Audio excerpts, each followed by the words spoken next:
জামাতের কাদের মোল্লা সাহেবের যখন ফাঁসি হয়েছে তখনও জামাত ইসলাম বাংলাদেশে নিষিদ্ধ সংগঠন না, এবং জামাত ইসলামেরই পত্রিকা সংগ্রাম পত্রিকা, সেই সংগ্রাম পত্রিকা রিপোর্ট করে লিখেছিল আব্দুল কাদের মোল্লার আগে শহীদ। পত্রিকাটা কিন্তু জামাত ঘরানার পত্রিকা এবং তারা তাকে শহীদ বলছে, রাষ্ট্রের কোনো অন্যায়ও না, এবং তখন জামাত ইসলাম নিষিদ্ধ না। পরের দিন আওয়ামী লীগের মব গোষ্ঠী গিয়ে মুক্তিযুদ্ধ মঞ্চ নামে তারা গিয়ে বদমাইশ সনেট বাংলাদেশের সব থেকে প্রবীণ সম্পাদক আবুল আসাদ সাহেবকে তার অফিস থেকে দাড়ি ধরে টেনে বের করেছে। কেন এই রাজাকার শহীদ আব্দুল কাদের মোল্লার আগে শহীদ বলা হলো, তারপরে তাকে থানায় দেওয়া হলো, বহুদিন তিনি গ্রেপ্তার থাকলেন।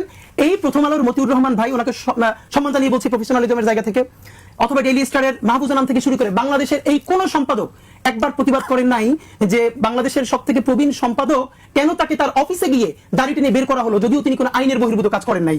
কিন্তু এই সম্পাদকরাই বর্তমানে ইতিমধ্যে প্রফেসর ইউনূস সরকারের বিরুদ্ধে অনেকগুলো বিবৃতি দিতে পেরেছেন। এর মানে তারা তখন যতক্ষণ না পর্যন্ত নিজের ঘরানার বাইরের মানুষ তাকে তারা সম্পাদকও মনে করেন না, সাংবাদিকও মনে করেন না, একইভাবে যেটা মাহমুদুর রহমান সাহেবের সাথে ঘটেছে।